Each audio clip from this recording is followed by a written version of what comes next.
What's up, my beautiful fruit and veggie lovers? We are out here with a special guest, Prof. Spira, who is someone who has been spreading the message of Arnold Ehret, one of the forefathers of the raw food diet and lifestyle and a mucusless diet. So today we're going to talk to you, Prof. Spira. Welcome. Greetings, Kuba. How you doing? I'm doing well. I'm really happy to have you here. I think it's amazing. And we're going to talk about the mucusless diet, kind of how it works and how you can use it in your life to actually get some results that will transform your life, to feel better, have more energy, do the things you love, really change your life. So it's not just about like a diet, this is a whole lifestyle. And Prof. Spira has been in Arnold Ehret's work for many years. You've been really known to like spread his message and to understand the knowledge that he shared. So I'd love for you to share that with my people. I want to see like the people, the everyday people, know that they have hope no matter what age they are, where they are in life, that they can do something and actually make changes through diet and lifestyle that will really impact their lives and transform them, you know? So how about you start by telling us a bit about yourself and kind of how you got into this whole lifestyle? Yeah, so I started practicing the Mucusless diet healing system over 20 years ago. And before I did that, I was very, very sick individual all the time. When I was growing up, I had ear infections all the time. I took all kinds of pharmaceutical medications and antibiotics and stuff just all kinds of stuff that really was just messing with and trying to treat the symptoms. So nobody was giving me any information on how to actually permanently cure and overcome these issues.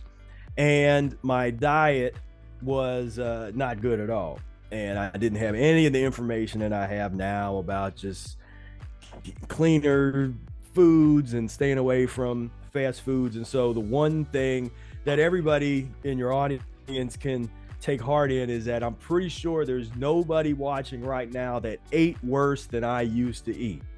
I had a terrible diet, and to give you an example, I could go to there was this place called the Root Beer Stand, and they had like chili cheese dogs, and so I could get 2 foot longs with chili and cheese, a cheeseburger, a root beer float, and popcorn all in one meal, and eat that 2 to 3 times a week. And so, I could eat entire pizzas to myself. And this is like my teenage years, after the age of 12 and 13, that I could really put away a lot of food. And so I got a little before and after here. So I got up to about 300 pounds at my heaviest. And what saved me, I guess, in high school was I was a varsity football player. And so I was working out quite a bit. I played football for 6 years. And, or I would have been even heavier. I was 240, 250 throughout high school. And then when I went to college, I gained 50 pounds and got up to 300 pounds. Had a sleep apnea. Had a CPAP unit on at night. I took pharmaceutical allergy medications since I was 7 years old. I was constantly sick all the time, just blowing my nose. My nose was always very inflamed. And I just thought that this was normal. I thought that there's nothing that you can do about these things. It's just genetic. And, people would say, oh, you need to eat, you hear here and there, people say, oh, we need to eat better and stuff. But the kind of marketing that they're doing, they're telling you eat better by drinking more milk, or eat better by having more chicken on your salad at McDonald's. It's like these kind of the messaging of health. That they have out there in the mainstream is just very unhelpful. And so I went to college. I went to the University of Cincinnati College Conservatory of Music to study jazz trombone. I'm a professional jazz trombonist and music educator, as well as what I do with trying to share the message of the mucusless diet with the world. And this is when I met a dear friend of mine, Brother Air, aka Willie Smart, who introduced me to the mucusless diet healing system. And I was at a jam session, and I was there with my friend.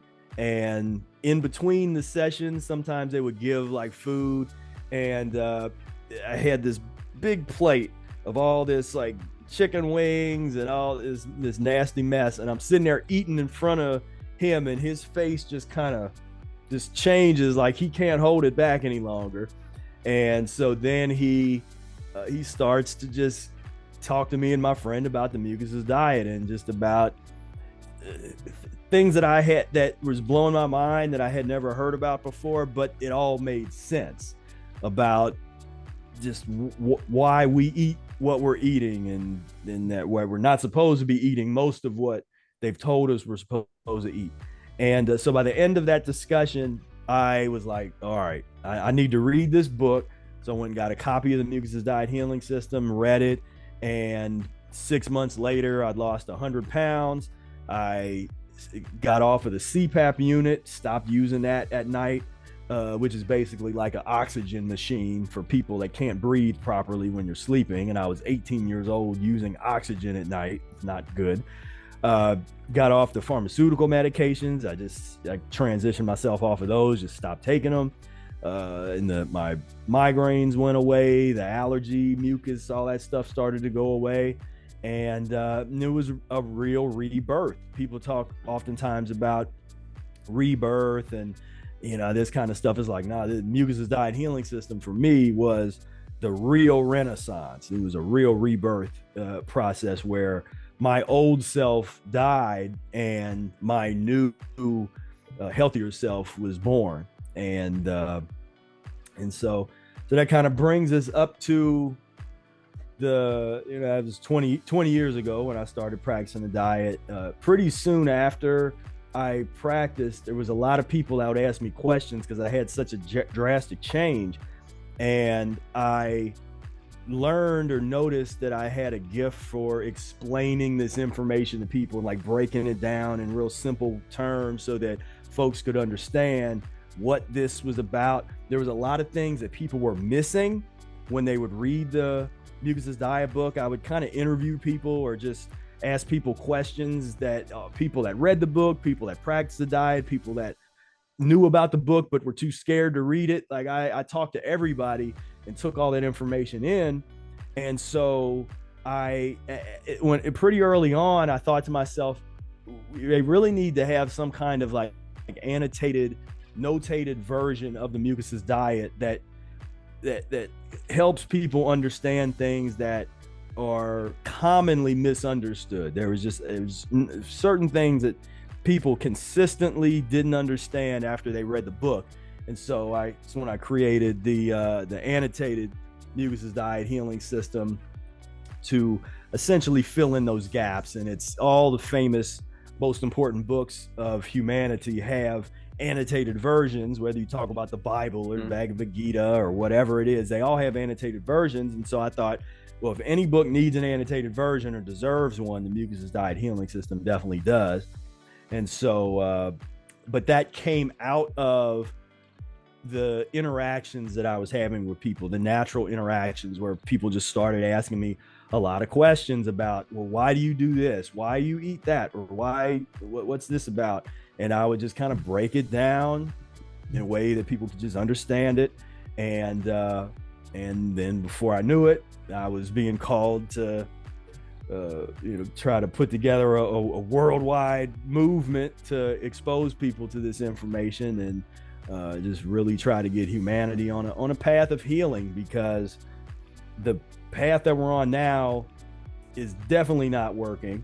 And I hope there's no one that thinks it's working, because there's sometimes people try to hang on. They want to hang on to things, and it's like, man, we gotta let so much of this stuff go and just start over again and really rebuild from the ground up, because there's so much is compromised. But that's pretty much my backstory here.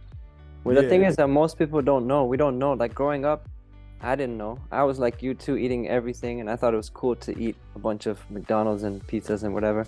Right. And then when I started being healthy, I was a runner and all that.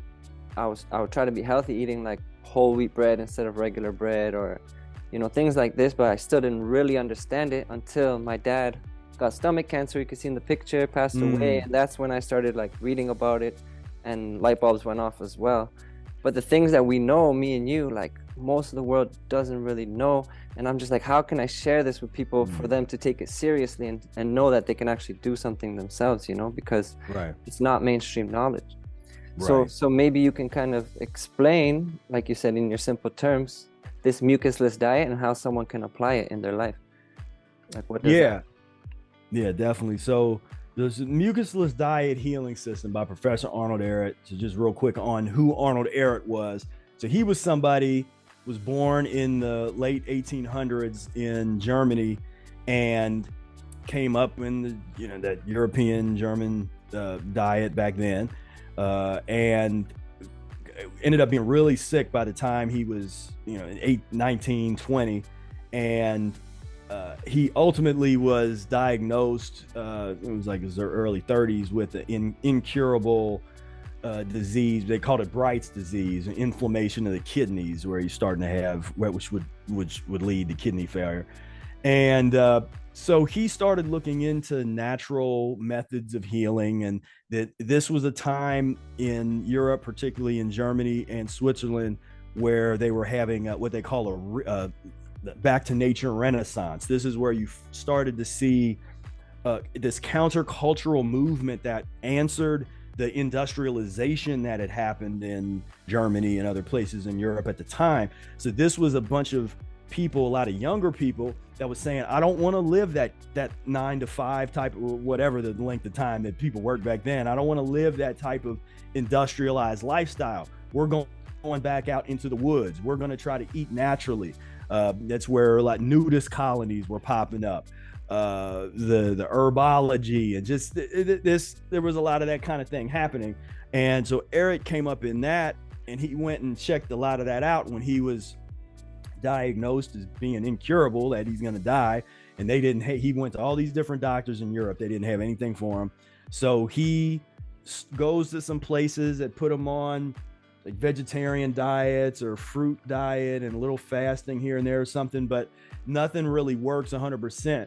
And so he does this, he just stops eating. He's like, look, I'm just going to fast and just whatever happens, happens. And to his surprise, he got better and better. So 2 weeks after he did a fast, he felt better. He felt younger. Those symptoms related to the kidney issues were gone. And his brilliance started to kick in, like, wait a minute. Okay. And he started really investigating and studying and researching, and then ultimately having his own, working in a sanitarium, and then having a series of his own sanitariums where he worked with thousands of other incurable patients, where he would, and that's where he really fine-tuned what we know today as the Mucusless Diet Healing System. So the book itself, which was wasn't the first thing. He published a number of things before the Mucusless Diet Healing System, but this was really like a textbook that went along with a course that he taught in person, where he was teaching people how to be Mucusless diet practitioners, or today it'd be like a coaching certification program, but he was teaching that for the Mucusless Diet Healing System. And the book was basically the textbook for that. And so what he found out in his research was, if you first and foremost, all disease, and this is a quote out of the book, all disease, no matter what name it is known by medical science, is constipation, a clogging up of the entire pipe system of the human body. What are we constipated with? So Arnold Ehret divides all foods into two different large types. So you have mucus forming foods and mucus free foods. And the mucus forming foods are foods that when you eat them, they degrade into different levels of slime. So not all mucus forming foods are created equally. There's some that are much better to eat for transitional purposes than others. But to understand this principle, the mucus forming foods are meat, dairy, which we sometimes call pus forming. So pus and mucus forming foods. Pus forming foods are going to be animal based kinds of foods. So that's your meat and your dairy. And if you think about it, if you take a piece of like a chicken leg that, and it's just, and you just let it sit there long enough, or you put it in some, like it degrades down into this very concentrated form of mucus that we call pus in this case. Then you have plant-based mucus forming foods, wheat products, grains, starches, fatty items. And so some people that it sounds like everything to them. They're like, well, wait a minute, then what is there to eat? So fruits and vegetables are mucus. Most fruits and vegetables, fat-free fruits and vegetables, are mucus-free. And then there are a number of items that we recommend that are cooked. And this, sometimes folks are hardcore raw foods. They don't understand the difference between cooking mucus-free items, or items that become mucus-free when you prepare them, and then how to properly combine them with the other raw foods to actually have the best eliminations. But in a nutshell, that's basically the mucusless diet as a healing system. Is a transitional system where you incorporate these certain kinds of menus. There's a certain construction that you use and food combining that are progressively change to better and better menus with less and less mucus in them. And then there's other elements of the system, include fasting, which is discussed in the book, short-term fasting, a couple different kinds of fasting there, as well as I call them ancillary therapies, which are colon irrigation. He talks about internal baths, which would be enemas, colonics, that kind of thing. I like to do lemon juice and distilled water enemas, is something that a lot of people in our community do. Sunbathing is being very important. He talks about that. Then there's cultural and philosophical elements that many of us live, where a number of us decide to not cut our hair. We let our hair be natural, the natural hair principles, the way we bathe, and trying to use as natural products as possible. So all of that, then exercise, so the key to the healing system is when you line everything up systematically. So it's not a foodless diet. You can't just take a list of like, okay, what am I allowed to eat? It's not like that, because it changes over time. What you eat right now, or what you would choose to eat now in your transition, and that's called in the book, the transition diet. What you would choose to eat now is going to be different than what you will eat in a year or 2 years or 10 years. And so that's once you understand that, then you're well on your way to making a lot of progress with the diet. Yeah, it's interesting that I read the book when I was first getting into this whole raw food thing, Arnold Ehret's Mucusless Diet Healing System book, your version, the annotated version. So that's when I first heard of you. Yeah. And I think it's just like a really good book to break this down and explain it. And with my clients, it's one of the first things I always get them to do. I have a free 7-day video series. It's one of the first steps, like read that book. And I'm sure people can download it. You could probably share a link down below. We could put it. Yeah. You can have all my links and stuff down here. Yeah. So I think that's an amazing book for you to read. Anyone watching this, just read that to really understand this. So I just wanted to ask you, in terms of like transitioning, you're talking about having different diets along the way as you go. What importance do you think is like taking periods of cleansing versus just like having like a balanced approach without doing cleanses? Like, do you think cleanses are important as part of the healing process, or does it depend? Or yeah, so we tend to not look at it like that. So because it's a cleansing lifestyle, and so, and at the same time, it doesn't make sense, because a lot of people that do cleanses, they do a cleanse that's for a predetermined period of time, which is another thing I don't do. Because I've actually been fasting almost 40 days on like juice fast.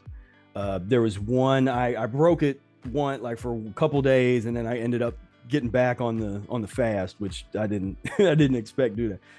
But I read my body. The point is, I read my body.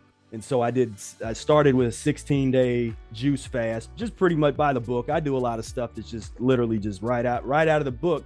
the main thing that you change is the time frames. So if you're more advanced, I don't tell people to do. I've practiced a diet for 20 years. I do not advocate and tell people to do long-term fasting until they're ready and they're more advanced. And so then the Mucusless diet, Arnold Ehret talks about 24-hour fasting, one meal a day, eating one fruit as a fast, eating one fruit meal a day, or as a, there's all these different levels that you can experiment with. And the beauty of experience, as you gain experience doing all these different levels, you understand what you need as you progress. So for instance, I like to train people to, as soon as you start to go through an elimination, that is your body giving you permission to be more aggressive in terms of fasting and your fruit dieting, and and to get into like more of a cleanse type of mode, as opposed to forcing your body into that. I like to see if you're practicing the system, and the more mucus free you are, or the bigger change that you are making with your diet, at some point your body's going to need to release some of the mucus and some of the stuff that's been loosened up. And when that happens, you get the cold and flu-like symptoms, which are that are no big deal. And they are really our body's opportunity to have a really good elimination. And that's what we call it. We don't call it sickness, we call it elimination. And so in terms of the cleanses, like, I know I don't really like the predetermined lengths of time, because I really love one of Arnold Ehret's principles, which is when you're fasting, you look at conditions on a daily basis, and even on an hourly basis, like how are you feeling, what's going on, and base the length of time on that, as opposed to like having a predetermined goal. So to me, once you get into the Mucusless diet healing system, it's basically, instead of thinking in terms of cleanses, you can be more aggressive or less aggressive. So you can be more mucus free, little longer fasting periods, maybe some more enemas in there, or you can taper it back a bit if you're in we call it a mucus lean period, when you are combining mucus forming and mucus free foods to that still can have a cleansing effect overall on your body, and you're really getting your body used to the mucus free levels. And so when you do this properly, you systematically and slowly make permanent changes, so it becomes impossible for you to go back. And that's been this epidemic that has been probably around for a long time, but it's pronounced now, where we have a lot of raw foodists, a lot that are in so-called influencers and vegans and this kind of stuff, and all of a sudden they will make this confessional video where they're like, okay, I'm no longer vegan, and it's like they're trying to make themselves feel better, and it's just like, you just should have just deleted your channel. You didn't need to tell everybody. You could have kept that private and just did what you need to do. But in all of those cases, whenever I see that happen, I've never really seen a case where I don't think that person would have benefited from actually practicing the transition diet. Because what tends to happen is, I see people, they'll read the book and they'll be like, okay, that sounds good, but then they try to bring all these other things to it, and which ends up making it so they're not able to use all of the food-based tools that is recommended in the book. Because if you come and you're trying to be 100% raw too early, or trying to be 100% mucus free, or you're worried about hybrid foods and all these things, if you try to put all that stuff together, you're going to end up not really having a lot to eat. And so I kind of recommend to people, like, pick one thing for a while and do that and get in transition. And once you get your body cleaned up, then you can have a perspective of what your, I call it like your plateau point, what your long-term strategy is going to be. Because you want you definitely want to have periods where you're very comfortable, where you find a nice where you're eating in a way that is not damaging you as much, leaving the behind the least amount of slimy residue with what you're eating, and you want to be able to have those long periods. And I say that because I do see where sometimes, people get obsessed with wanting to reach this goal. They want to be 100% mucus free for the rest of their life, or they want to be 100% raw for the rest of their life, or kind of create this extra pressure instead of just focusing on the system and just focusing on the attainable goals, the short-term attainable goals that just slowly get you closer and closer to that ultimate goal of what I call physiological liberation, where you're not worrying about catching something. Your immunity is like godlike. You just that whole world that people live of worrying about, like, I'm getting sick and this and that, like you can literally leave that behind, but you have to do the work, and you do the work, and you get to the point where that doesn't even apply to you anymore. Like you just don't even participate in that. Yeah, I think what you're saying will probably shock a lot of people, because like we tell kids, like, put on your shirt if it's cold because you're gonna get sick, and like right. World catch a cold. You're gonna catch a cold. But I'm really happy with the things that you said, because I myself went through those periods of like trying to be perfect and trying to like just cleanse, and it doesn't always work out the way you think. You don't reach the goals that you want. Right. And like you say, a lot of people fall off. So I found a way to be more balanced, and I found a way to not be perfect. That's one of the things I want to ask you about, like perfection, how important it is. And like right now, I'm not perfect. I kind of like live between my old world and the new world, like this. Lou Corona. He's like a 50-year raw food. Yeah, one of my biggest inspiration. I'm like, I decided to live like him, a part of me. But another part of me is like still in the real world. So like I feel like sometimes maybe it's like I could be better. Like I'm not, like I maybe go too much backwards, but I still have this balance where I can keep going forward and still feel like I'm getting younger, kind of thing.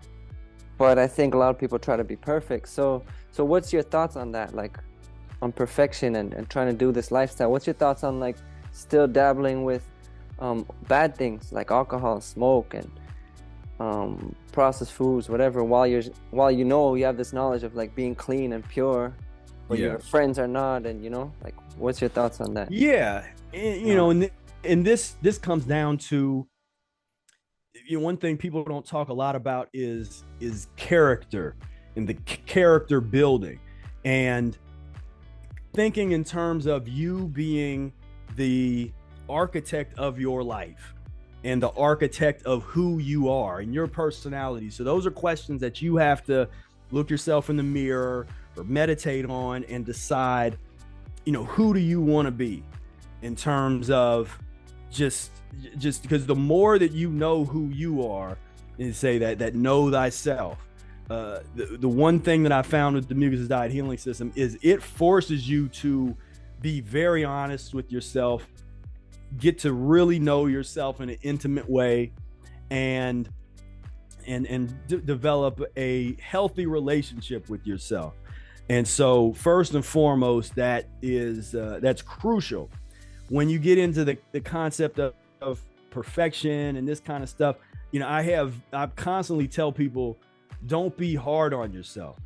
So what I do is there's certain places where I'm very intense, and there's other places where I'm just like, hey, I'm not being hard on myself here. So I'll give you an example. One of the places where I was very, very intense, and more intense than most people I've been able to see, that I've seen been able to do, is with the social dynamics. And so I got very intense with, I don't care what other people think of me. I don't feel the need to go and hang out with like the old friends and and then that kind of stuff, and go hang out at the clubs and where being in that environment where people are drinking. Now, it was a transition to get to that, but pretty early on in my diet transition, I came to that realization that if I'm really serious about this lifestyle, then I'm gonna, when I do things that are imperfect, I want them to be based on my physiology.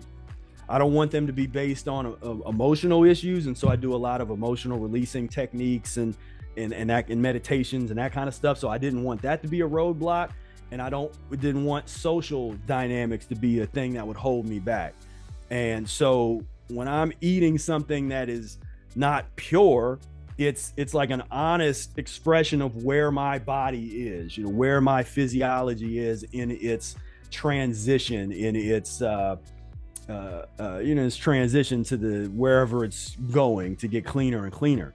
But I always tell people, so don't be hard on yourself in terms of like beating yourself up. If you eat something, it's like examine it and then try to problem solve. Like, it's like, okay, I ate this today. If you're really serious about not eating that in the future, or then develop a strategy and say, okay, all right, I ate this, whatever it was. I had this wheat toast today, and it really didn't make me feel good. So what are you going to do in the future to try to avoid that? Or if somebody's having like, I don't know, cereal with soy milk or whatever, just to come up with something. One of the strategies that I used was I said, okay, if I'm craving something that I know I'm not supposed to eat, what I'm going to do, I'm first going to do a lemon juice enema because I can control that. So I would do that. And then if I still crave that item, then maybe I'll let myself eat it, or eat something that is as satisfying, but maybe not as bad. Mm-hmm. So in the early years, I used that technique all the time because I still would crave meat and crave dairy products and pizza and burgers and that kind of stuff. And so when those cravings came up, I either ate a huge vegetable meals. I'd make these really big, huge salads and all these steamed or sauteed broccoli and I just make these really big vegetable meals that I was just constantly hitting my GI tract with mucus-free foods as much as possible, that were foods that went through and would clean and neutralize toxic waste and that kind of stuff. And then on the other side, when I would really have some of those cravings, I found things to use that were not as bad as maybe what I was craving. For instance, I got pretty early on, I stopped using white potato chips, but I got into sweet potato chips. And so it's like, because sweet potato chips are much less starchy, more almost mucus free. And so that was a good, kind of a good trade-off. So to summarize, I'd say, you don't be hard on yourself, but I do encourage people to push yourself when it comes to the mental part and allowing yourself to be exposed to challenging philosophies along this path, challenging concepts, but don't hold yourself as if you need, like, for instance, one thing that really traps a lot of people.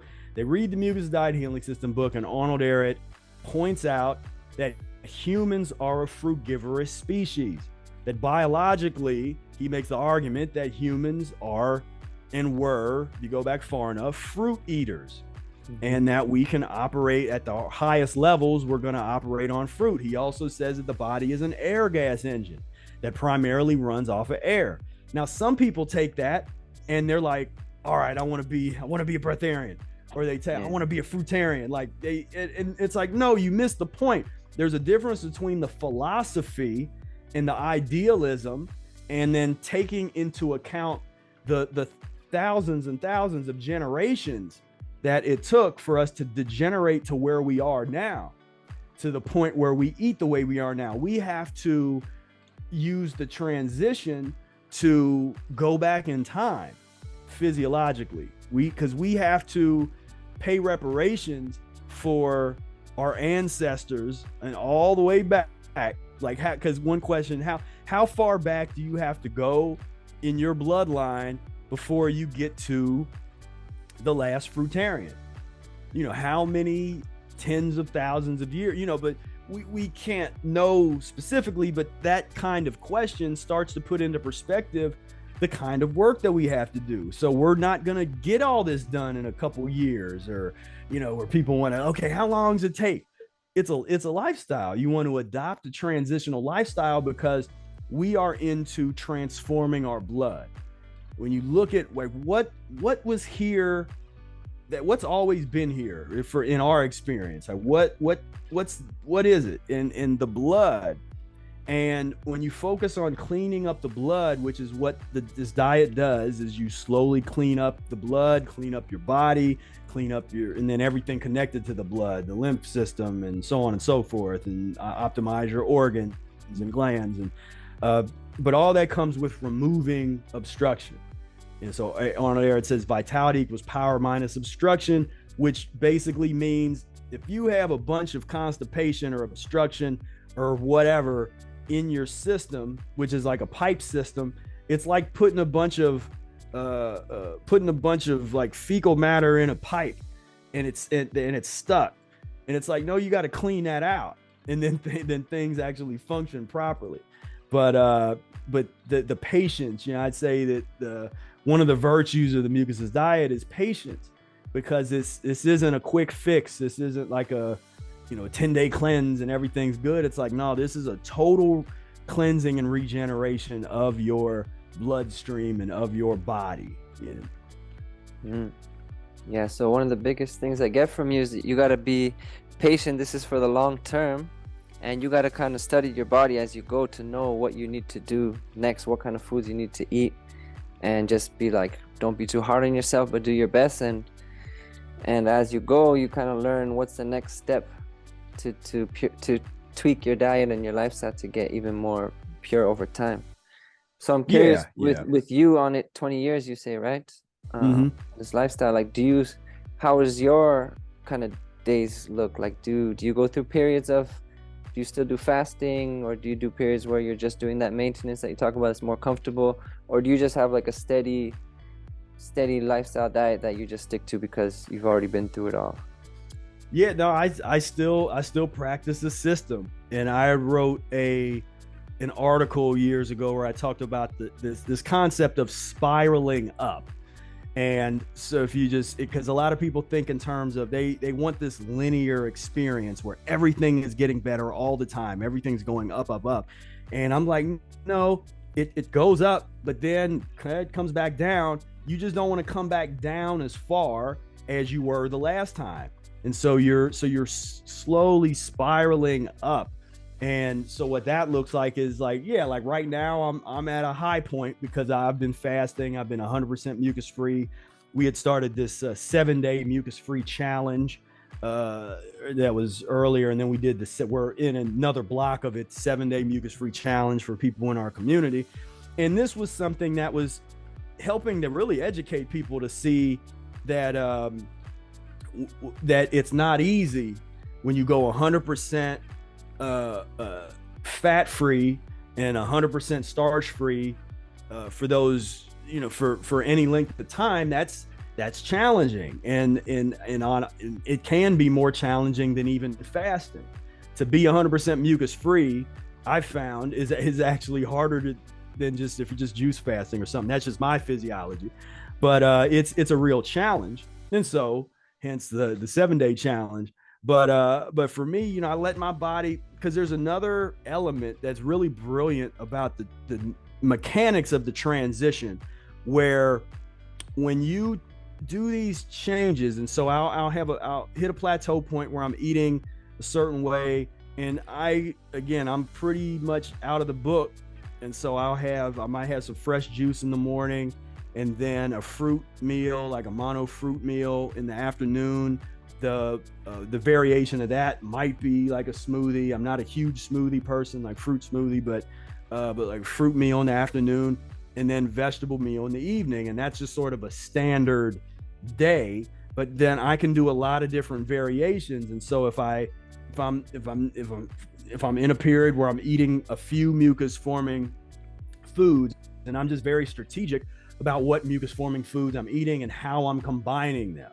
And so one thing that I've used over the years, where years and years ago, I transitioned away from wheat products, because early on I used stuff like, one of the things that on there it says to use is very well toasted bread, like well toasted wheat bread or sprouted bread, and so I used that a lot in the early years, and then my body started well toasted bread.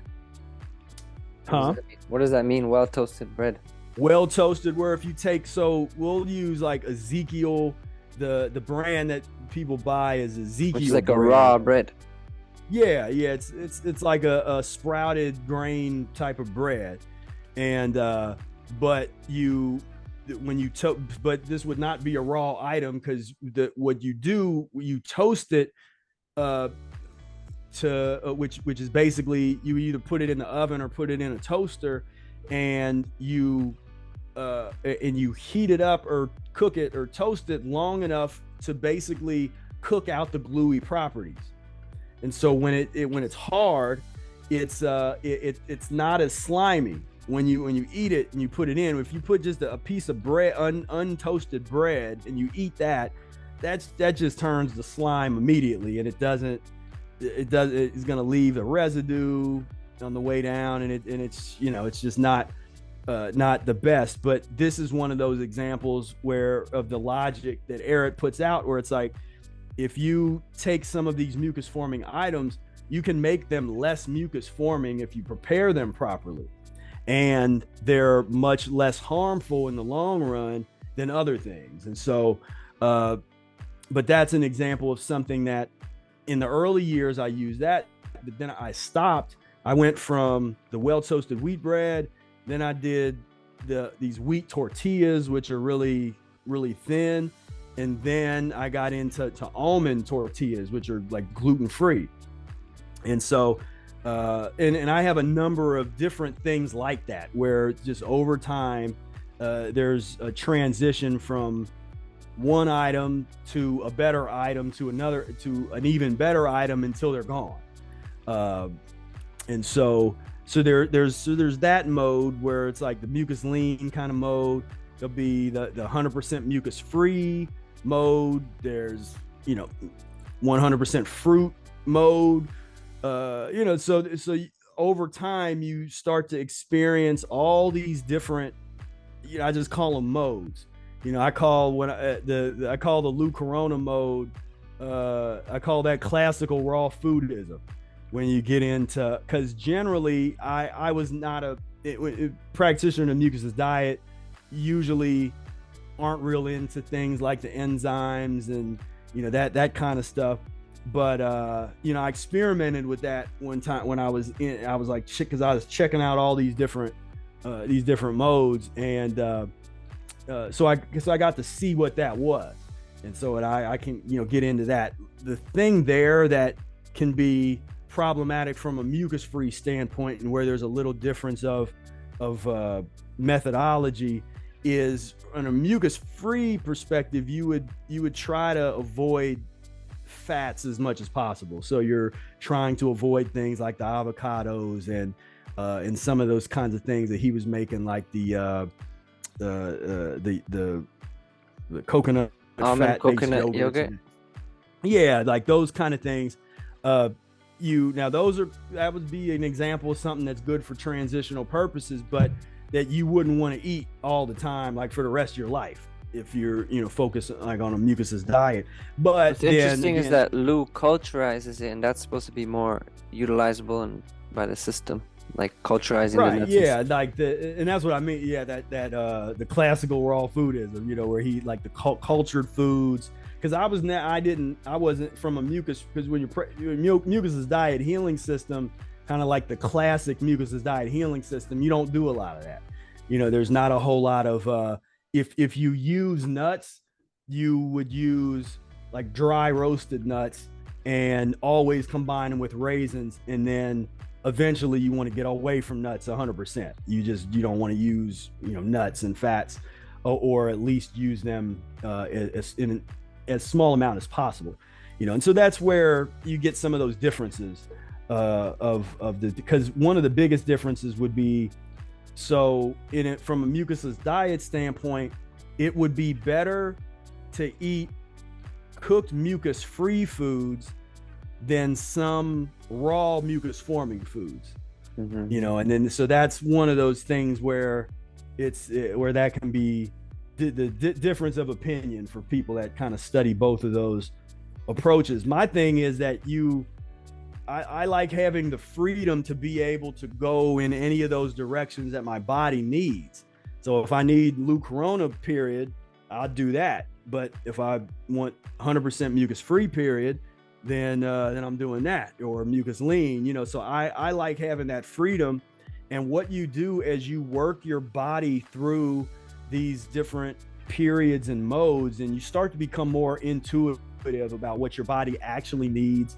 In the beginning, the intuition can be flawed because you're still craving things that you're really not supposed to have at all.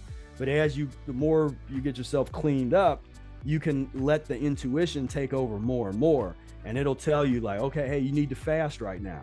And it'll just be a little, because the body, it gives little hints, and then if you don't listen to that hint, it gets louder and louder until it forces you to do something. And so what you want to do is that comes in the form of like pain and inflammation and suffering. Exactly, pain and disease and that kind of stuff. And so what you want to do is learn how to hear those cues ahead of time, so that you can be like, okay, I need to fast right now, and then okay, I need to let me be 100% mucus free, and then there's other times where it's like, oh, I better eat some mucus now, because sometimes you want to, before you start to really crave wrong foods, you might want to, you know, head it off at the pass real quick and okay, I'm feeling that I'm probably going to be craving some bad food soon. Let me go on ahead, and while I still can control it, let me eat some things now. And I will say, whenever we have mucus forming items, we always have it with usually like a big raw salad, or mucus free vegetables, or cooked mucus free vegetables. So you're never just sitting around eating mucus, you know, when you're following the methodology. Yeah, that's what I always recommend, is just if you're eating even cooked food or whatever, just always add salad or raw foods with it. Right. Yeah. Yeah, super, just a great habit, just super important to do that, which is just very helpful. So what do you recommend for like the average person that's starting to do healthy? They're starting to do maybe some juicing, some smoothies, and they want to like take it to the next level, but they don't really know what to do. So, you know, first step for me is always reading the book, you know, going back, Mucusless Diet Healing System, just because everything is in there, you know, just all the methodologies. And when you read it, do so with an open mind, and understand that you don't have to agree with all of the philosophies or even methods to really benefit from the transition diet methodologies, some of the other, you know, the other things in there. It's because it's a bit more of an old school kind of book, and so you read those books a little different, because they combine. It's in that old tradition of where there'll be some scientific concepts, then some spiritual concepts, some philosophical, and it's all kind of put together in one thing. So I just say read the book, keep an open mind, take some notes, you know, read it a second time if you need to. Just really try to understand as much as you can the principles and the methods that are being outlined there. And then the next step is take action, create a shopping list. You know, look in the book. You can go to the transition diet lessons, which is something that you're really going to take. Well, so in my version, I have a list of mucus-free foods. There's like you know, mucus forming and mucus free. You can look through that list, get some ideas, go to the transition diet lessons, and then create a shopping list and go to the store, like that, because that's because a lot of this work takes place at the store. And what you choose to do when you go into the store, where are you going to get your food? Going over to the produce section for most everything. And so go to the produce section, start buying your fruits, your vegetables, and that's how you get started. And if you need some equipment, one of the first things I would get would be a good juicer. There's all kinds of research and stuff out there of what, people that do reviews of juicers. But even if you don't have a whole lot of money, you can get a refurbished, just even if it's a low level juicer. Any juicer is better than none. And so get something, but it would be a good investment if you did want to do a little research. Yeah. I started with like Jack LaLanne that a neighbor from my sister's building was throwing away. Yeah. And I started a juice cleanse. I did a 90-day on that. I started with that, and then around day 50 something, I bought a Breville for like $60 used on the internet. Right. And then later, when I was so into juicing, I invested in the Green Star Elite, like $700+ right juicer. But like, you just start with what you can, and like you just use that juicer that you got, and then just build off of that. Exactly. Yeah, that sounds kind of like me, because I got the old Jack LaLanne, that original. I got one of those, and I was just I used it so much that it was already starting to fall apart. And then I got a second one, and then I got the Jack LaLanne Professional. It was made out of metal, and which I still have. That actually was very well made. It still works well. And then Breville, and I had a trombone teacher of mine that I grew up with years ago. He had gave me his Champion. He had his old Champion, and so I used that for a while. And then now I have the old school, and that was my first like slow kind of masticating. And then now I have the Slow Star is what I use now mostly. But yeah, that's part of the fun. That to me, once you get into this lifestyle, it's exploring these different tools that you can use along the way, and investing in them, making that the priority instead of spending $100-something on some shoes or a bag. You're putting that money into your juicers, and if you get a dehydrator or whatever, some really good knives. That's where you start to really take this seriously. And instead of spending several $100s a month going out to eat, you're eating at home every day. So now that money is going into the fresh produce that you're getting. It's going into again the stuff that you use to prepare your food. And so but that's the kind of shifts, and you can let it happen over time. It'll unfold. You don't have to do everything at once. You just kind of just get started. That first, what's so important is just that first trip to the store after you read the book. Like once you read the book, the next time that you go to the store, what are you gonna buy? That's when you have to really be like, all right, I'm gonna get this stuff. And maybe you're still getting some of your old stuff, of course, but you start to incorporate the mucus-free items. And when you learn how to combine the mucus, especially the cooked mucus-free items and that kind of stuff, then you'll better understand the logic and how you can wean yourself off of the worst food. Because really, as long as you have those poisons in your system, you're going to have those cravings. But once you cleanse that out of there, you no longer have cravings for the meat and the dairy and all that kind of stuff. And it's interesting to see that, because you can feel as if you're never going to not crave those foods. But once you get the poison out of your system, just like any other drug. And I have a whole series where I talk about the addiction to mucus forming foods, where I break it down in the way that people break down the addiction to any other drug, to heroin or meth or anything like that, where once you get that poison out of your system, you still got to work on the mental aspect, but physically you're not going to crave that stuff anymore.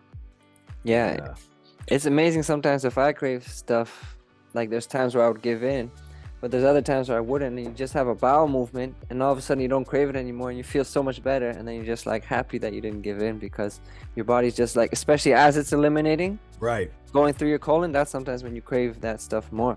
Exactly. Interesting. Well, yeah, I feel like I could probably ask a million questions, talk about this forever. I don't know how you are on time, but maybe we can end it shortly. But I would love Yeah, I can do a little longer. A little longer. I would love to get into, like, I don't know, maybe it's deeper stuff, like spirit stuff, because you mentioned at the beginning that you had like a rebirth, and that made me think of like Jesus in the Bible and like talking about rebirth, and like I think society has a different perspective on rebirth than maybe people who were reborn through like living foods or mucusless diet. Right.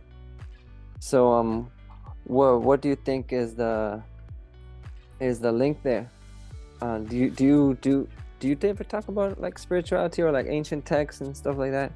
Yeah, I have a few, I don't talk about it a lot just because a lot of those things are real contentious, and I just kind of let people, I encourage people to study and to read a lot of different books. And, but I went through a period, and part of my journey before I got into the mucusless diet, I had went on this real, it was like a spiritual searching, and read a ton. I was like, read the Bible and the Bhagavad Gita, and was I got into Kriya Yoga. I had read like the autobiography of a yogi, and was going through all these different like new age texts that were available online at the time. That was like real early internet.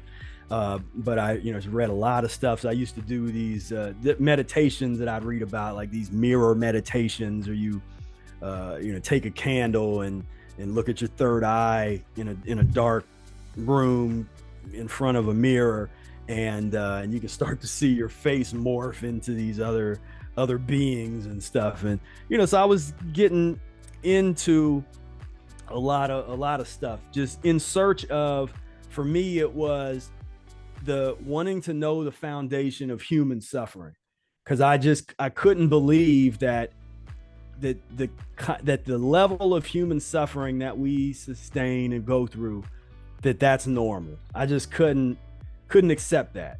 And so I started searching through all the different traditions, got real deep into like theosophy at one point, just studying the best parts of all these different wisdom religions and things. And ultimately, when I got into the mucusless diet healing system, that brought everything together for me.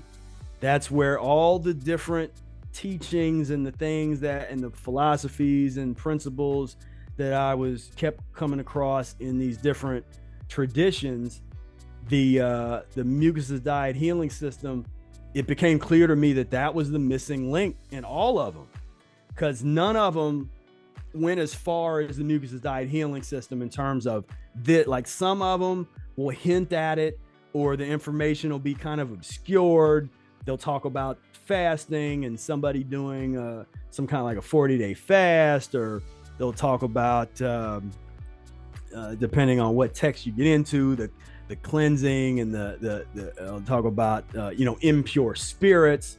And of course the spirit implies breath, and so now you're talking about people that have bad breath because they're filthy. So there's a number of things like that you start putting together after, through the filter of the mucusless diet. So that's where, for me, it brought everything together from all the different traditions, all the different philosophies and things that I was studying at the time. And it was like, okay, the mucusless diet healing system has to be first. Like that's the foundation that you then build your life on, that you build a sustainable life that can stand the test of time, that can be here, because and to get away from the we call it the death culture, because there's so many of the religious practices and concepts that exist right now have been compromised by death culture. That directly comes from the eating of pus and mucus forming foods for generations and generations. And so that was kind of my revelation when it comes to that, and just the spirituality. We could go to the root of the word, that spiro, where the spira, where that comes, but that's breath. And you can't like your name. Yeah. And Eric mentioned that's out of the Mucusless Diet book, where Eric mentions that spira or spy. If you look in the etymology dictionary, it'll say that spiro, the Latin root spiro, is that the accurate Latin root of that. But Eric was a spira, and it's all kind of connected when you get into like the etymology of things. But basically, that's the same thing in inspiration, in spirit, but it means breath or to breathe. And so humans, as being oxygenarians, we can't live without, at least in our current form, we can't live without breathing. That's the first and foremost. But that's the thing that people seem to study the least or understand the least. And even folks that get into different breathwork traditions, when the Mucusless diet isn't a part of that, then you're missing out on the vitality equals power minus obstruction element.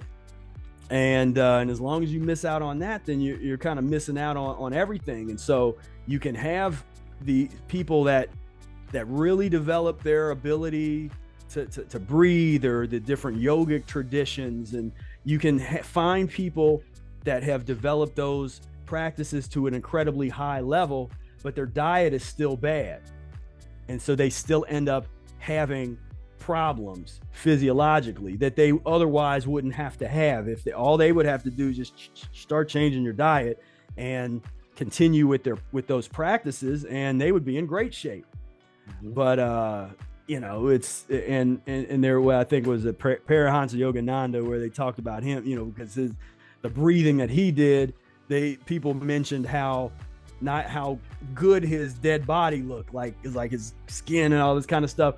And I'm kind of looking at that logic, like, yeah, but if he would have upped the diet game a little bit, he could have been here even longer, But that kind of longevity, that's a different mindset. That's a different kind of thing that we're trying to bring to the table, where we're saying, because some people in the spiritual realm, they say, well, it's all about spirit, and this body doesn't really matter, and they kind of come with this, like, I don't know, that this perspective that basically tries to devalue the importance of the body, and just where it's all just soul, and we're just here for a while. And this whole, for me, a lot of that is based in that death culture perspective and philosophy. Whereas, why not try to be immortal? I'm not saying that we will be, but why not think like that? Why not think in terms of, if I know that the only thing that the main thing that ages the body prematurely is the eating of pus and mucus forming foods, and then when you fast, you really slow down the aging process. Then it's like, okay, well, if I really make that a part of my life, how much longer can I live?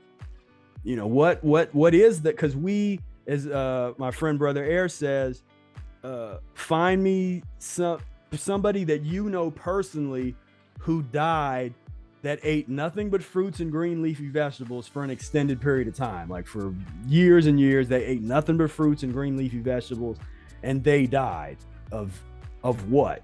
Of a heart attack, or what? Like what they die of?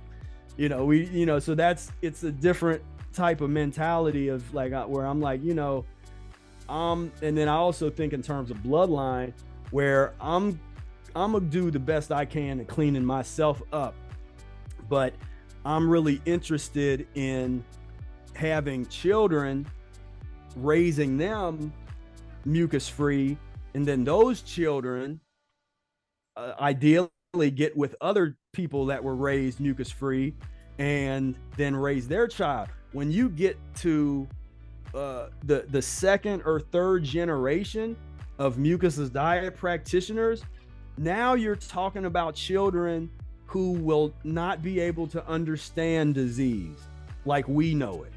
They're just not going to have a frame of reference to understand it. They're going to have to read books, and we'll have to explain to them about this concept from years ago that you no longer even have the capacity to experience. But this is what your ancestors had to go through because they didn't know any better, because they lived diametrically opposed to nature. But your parents and your grandparents were smart enough to make these changes so that you don't have to experience those diseases and that pain and that suffering that the majority of children go through, and that they made a great decision to help you. And so that's now you're getting into creating a new nation, that is in the foundation of a lot of the old text, where it's the story of the bloodline, the story of the nation's bloodline, the mythologies, the creation myths, and all those things that are passed down. That's what we're creating right now, because that's how profound this period in history is with finding this information.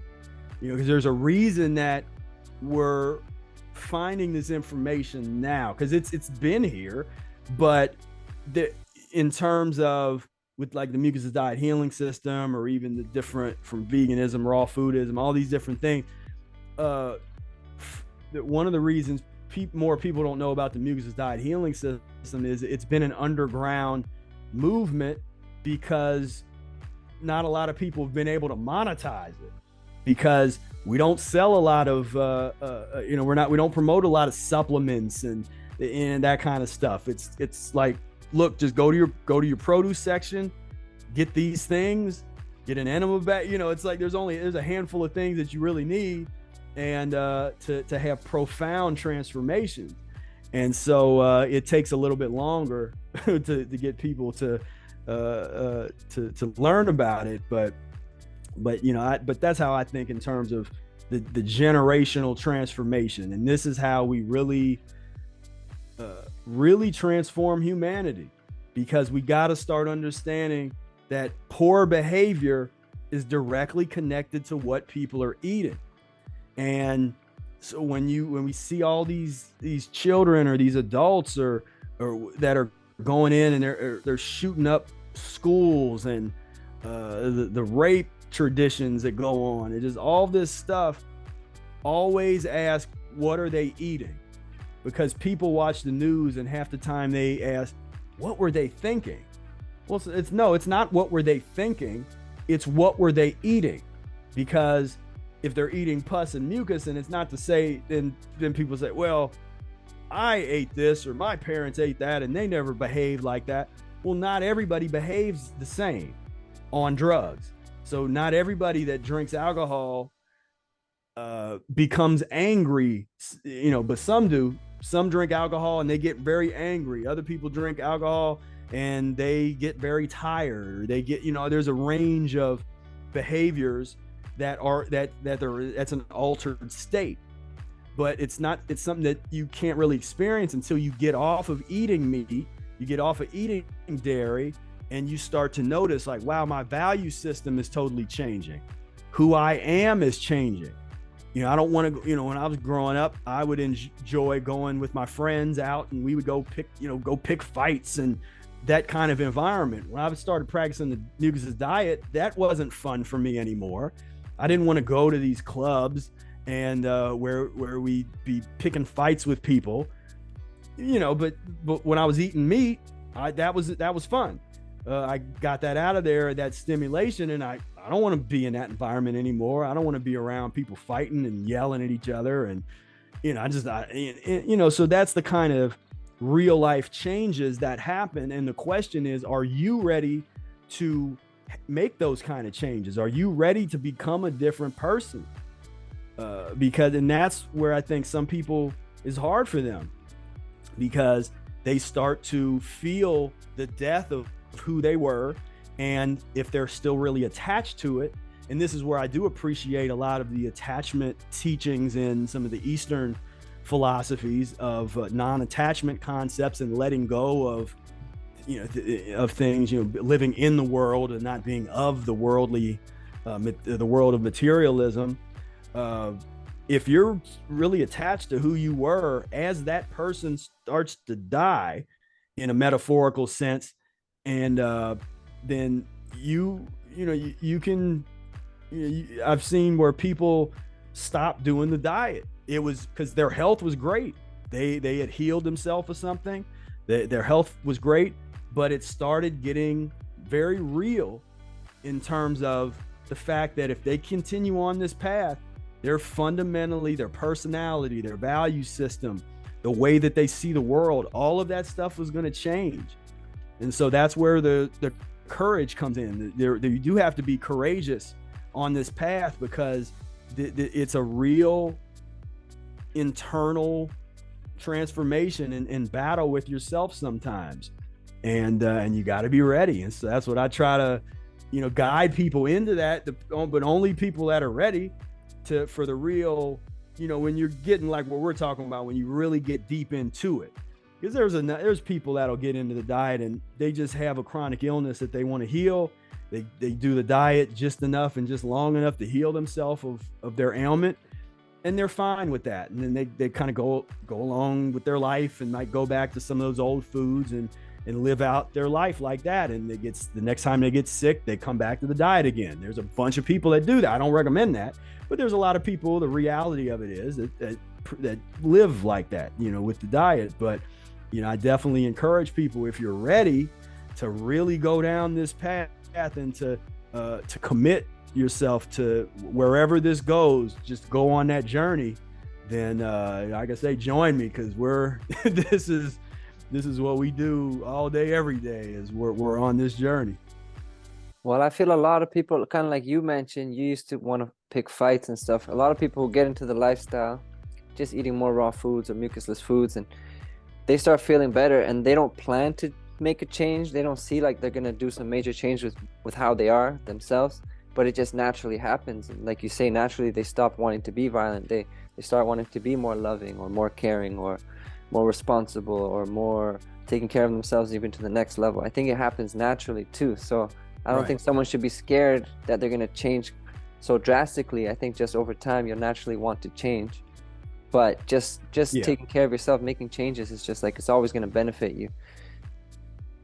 Yeah. It's like, we level up, as the kids say. We try to get to that next level, and that goes back to what I was saying earlier today about the content of character, and really looking, you're constructing yourself. We have such a great opportunity, and that's a thing to not squander it. And there's so many distractions that cause people to get off track, and a lot of those distractions are social based. And like we said, you getting on social media, worrying about what people think about you, all that kind of stuff. When you learn how to let that go and just really focus in on building yourself, cultivating yourself, refining yourself, studying. I'm just a big advocate for research and study and using your own mind to analyze things. That's from that standpoint. I mean, that's one of the things I'm really grateful for, is that opportunity, the opportunity to study, the opportunity to practice the diet, to just do the best I can. And then at the end of the day, you just do the best you can. And with the resources that you have, wherever you're at, whatever money you got, whatever, because it's because all the information in this information age, we have access to a lot of the information, but then that becomes the challenge. And one of the reasons that you go seek out educators that can kind of narrow things down for you, because can be overwhelming, all the different just books and this and that. But but that's the work, working on yourself. This is the real the real self-development. This is the real self-help. There's all these books of self-help and this and the Tony Robbins, and there's all that kind of stuff, and there's some good stuff out there. I check it out. I like checking everything out like that. But at the end of the day, what I found is until the Mucusless diet healing system is at the foundation, then all these other things are going to be problematic, because you're trying. It's like you're trying to build a house on a faulty foundation, and it's not good. But you get the Mucusless diet in place, get that foundation in place, take care of your health, and then you go and do what you're passionate about. Because that's another thing I recommend to people is, as we say, know thyself. What are you passionate about? What would you do in your life if you could just do something for free that you love doing? What would that be? And do you have the courage to figure out how you could make that into your career, or how you could make, now that's goes into an entrepreneurship discussion, which I enjoy too. But but this is the kind of things where you have to do an audit of your life and who you are and who you want to be, and then start down the path. Yeah. Well, one of the biggest things I recommend to people, based on everything we said, is just to eat more fruits and vegetables. Just make juice in the morning, eat fruits, and then keep learning. Just like incorporate the things. Don't worry about leaving out the bad things. Just put more good things. And keep educating yourself. One of the things I wanted to mention about the spirituality thing that we're talking about is that for me, I was like you, where I was into spirituality, reading the texts, all this religious stuff, and I never understood. I'm like, this is amazing. Enlightenment sounds amazing. I feel like I should do that in this lifetime. But how do I do it? Like, do I have to go to a cave? Do I have to go into the desert? Right. Like, like, how am I going to do this? And when I started with the living foods and this whole transformation I went through with the raw living foods and fruits and vegetables, that's when my pineal gland started opening up. That's when I started understanding how to live spirituality. Right. So I feel like I'm into the whole spiritual world. I'm part of like Sadhguru's crew, the Isha meditators and everything, and that came across him at the same time with this lifestyle, and I think it just goes hand in hand. But having a mucusless diet and just like clearing the debris from my body allows for a better sadhana and allows for a better spiritual practice. And I think, like you said, like I forgot how to pronounce his name, the Paramahansa Yogananda. You said like maybe he could have lived even longer with the mucusless diet. So I think that's super important. And when I was on my long juice feast, I was being coached by John Rose on the 3-month juice feast, and he told me about the Essene Gospel of Peace. Yeah, you probably heard of that one. And that's like, I talk about that in my book Spira Speaks. I analyze where he talks about the angel of water. Take a gourd, or talking about the enemas. Like, take a gourd and suffer the angel of water and cleanse. I love that text. Yeah, so that text kind of woke up a lot inside of me in the spiritual world, and it made me actually look at like the other texts, like Bible and stuff. I feel like I have a different perspective, and I feel like I look at it different than, like, I'll go to church because I'm kind of I'm down to play with religion, whatever. I'm not attached to it. But they say this is the body of Christ, this is the blood of Christ, the wine, whatever. And I'm thinking like he probably was saying like this is our body, is the living bread, because he talked about living bread in that book. Right. It's like this is a human body, and then the blood is probably the grape juice. This is the blood that makes us pure. And I just like have these different perspectives of spiritual texts and stuff. So yeah, and that's one of the things I was talking about. Like, once you get this understanding, and then you go back to those texts and you start to filter through, or even something like the story of, there's so many interpretations of the story of Buddha. But then I'm looking at that story like, okay, here's someone that started a fast by a tree, and breatharians came over that had a bunch of wisdom and was kind of imparting some things to him. But then a woman comes around, gives him some rice, or he eats something, and then the breatharians leave him behind. Then he goes back, and anytime you spend that kind of time with those that level of wisdom, and you impart just a little bit of that to humanity, they're gonna be like, oh, whoa, you go crazy for it, but it's like, but that's, we're looking at that story way different than the average person that would look at it. And I always enjoy that, just that how this colors the world when you understand these principles and you start to look at, the downfall. Arnold Ehret, he's constantly talking about Genesis 1:29 in the Mucusless diet healing systems, is referring back to the idea of the humans as fruitarian, the Garden of Eden, and then as soon as humans broke the rule, ate something they weren't supposed to eat, then all hell breaks loose. And then when you start looking at the Bible, it's like, first humans started out immortal, then they didn't start dying until they broke a law based on eating, and then they lived longer lives. But you could see, as humans' diet got worse, they lived less and less, up until the point where it said you're not going to live longer than 120 years. My interpretation of that text is, it's not that God is saying that I'm not letting you live that long. It's saying no, because it's just literally telling you, based on your behavior and the laws that are already there, I'm letting you know that you're not going to live longer than 120. Yeah.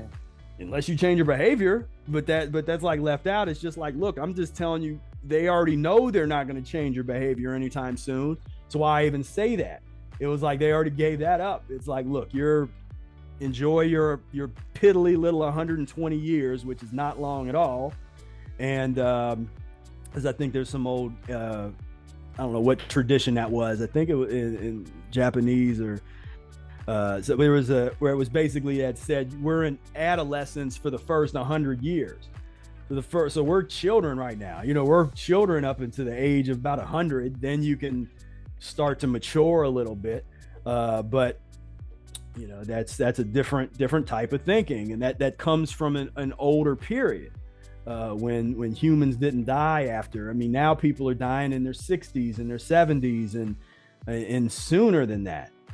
Just heart attacks and strokes and all this kind of stuff. And so that element is bad. It's just in the way that they try to explain the early death, and they just said, oh, well, it's just this. And it's like, no, it doesn't have to be like that at all. Well, old age, that's what people call it, old age.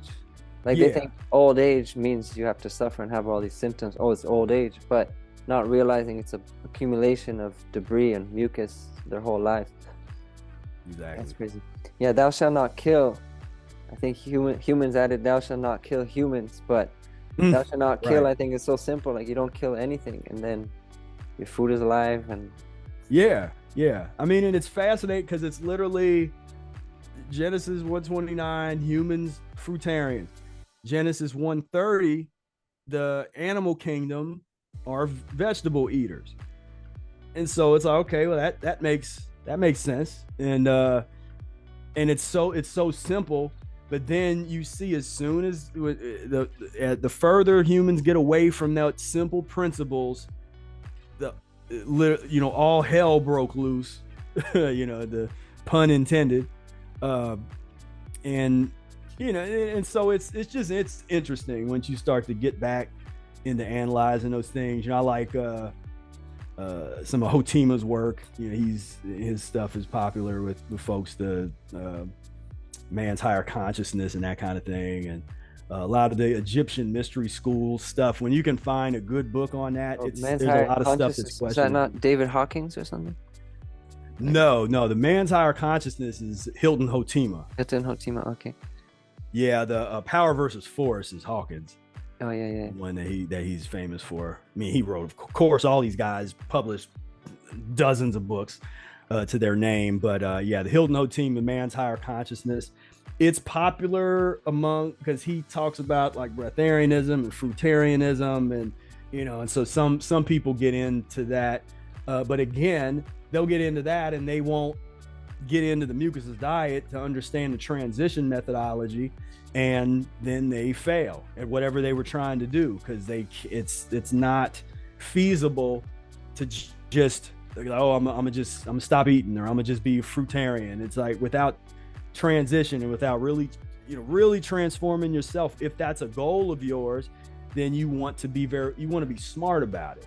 But but it's a more advanced book. That's not something I recommend to people until they're ready. That's usually something that finds, like, that kind of book finds you if you're ready for it, because it really, especially if you're already practicing the mucusless diet, it can really elevate your consciousness, and it's man's higher consciousness. It can just cause you to think differently. I think Hotima, as an author, he fits into these category of these older, I call it occult books, but the occult writers. But because one thing that frustrates me as somebody with an academic background, he doesn't have a whole lot of supporting. He doesn't tell you where he's getting his information from. But he was good at really sourcing a lot of different old texts, and then writing, putting those things together in book form. He just didn't really give a lot of attribution to where he was getting his information from. But is it a long text? It's not. I mean, it's not short, but it's not long. Because I think I have it in a folder, like, to read. So maybe it's to read right now. It's maybe that big. Yeah, it's not electronic PDF. So okay, yeah. It's not crazy. Yeah, it's a couple hundred pages or something like that. But it's dense. It's like there's a lot that's packed into small parts of the book. A lot of those sentences. But one of the concepts that I really like, that I took a lot from out of that book, was this law. What was it? The law of vital adjustment. And the concept there is that humans, even though humans are biologically fruit eaters, over generations, because we've started to, by way of our cravings and just getting filthier and filthier, we want to eat those filthy things that to make us feel better. And so the body has adjusted to be able to handle those foods as best it can. So that explains why, because a lot of people say, well, so-and-so ate meat and they lived to be 90, they lived to be 100, and so-and-so smoked and drank, and George Burns did this, and all these kind of ignorant statements. And our parents and grandparents have been eating this since forever, and we've been fine. Yeah, and it's kind of like, and the thing is, and what people don't understand is why they're not living as long as their parents. So if your parents died when they were 80 or 70, then there's a lot of folks that are now dying when they're in their 60s. Why is that? Because we're a carbon copy of our parents, not a better copy. What happens when you take something to the copy machine and you keep copying, you copy, and then you do a copy of the copy, and you do that, and it gets more and more distorted every time you copy the copy. And so we're a more distorted version of our parents than our parents are of their parents. And now what's beautiful about practicing the diet we're talking about is we can actually turn that around. We can totally turn our bloodline around and through a reconstruction, and essentially almost start over again to a certain extent, depending on how clean you get. But that's an important concept to understand, that this didn't happen overnight. Humans, if you go back far enough, they might have started eating. The first mucus that was probably eaten was just like something starchy, something that was like unripened fruit. Someone was lazy. Instead of waiting long enough for that banana or whatever the equivalent would be back then, because all the fruits we eat now are not what someone ate a long time ago. But the equivalent, instead of waiting long enough for something to ripen properly, maybe I'm late. Let me just I can still eat it. They start eating unripened fruit. Then that leads, thousands of years later, that's going to lead to somebody like, let me try some of this vegetable looks. Some of those vegetable fruits. Where now we're transitioning into the vegetable world, And before you know it, because the meat eating thing is for humans is relatively new. People like to get into all this, like, oh, my ancestors and my paleo cavemen and all this stuff. And it's like, man, all that stuff was that was the degeneration of humanity. Let's go back a little further, and you get to, but prior to the, because everybody's obsessed with like the past 12,000 years. It's like, let's go back further than that, and let's really look at, and we have to do it philosophically, because there's not a lot of most of the people that are doing the archaeologists and stuff, they're not practitioners of the Mucusless diet, so they're not looking for that type of evidence. And so even if that evidence is there, they're not going to find it because they're not looking for it. And but go back far enough, and we see, when the first person in your bloodline, when they ate flesh for the first time, the body had to go through a very slow transitional process to get to the point where we're able to eat dead animal flesh, where we're able to eat different kinds of mucus forming foods, and so that's the law of vital adjustment, that it just took time.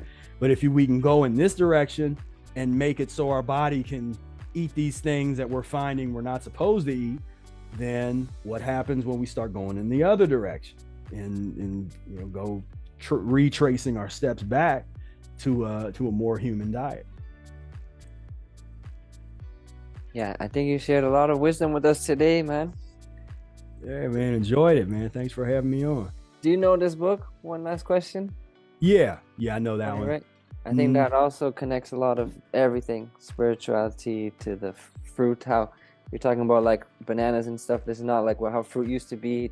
Tony Wright talks about like the ancient fruits and how our brain developed on the fruits, and how our brains nowadays, like the right brain is not as developed as it should, the creative mind. And we're very like in a structured world, and our creative is suppressed, and there's a way to have it balanced. And then like, I don't know, life is just more effortless and all this.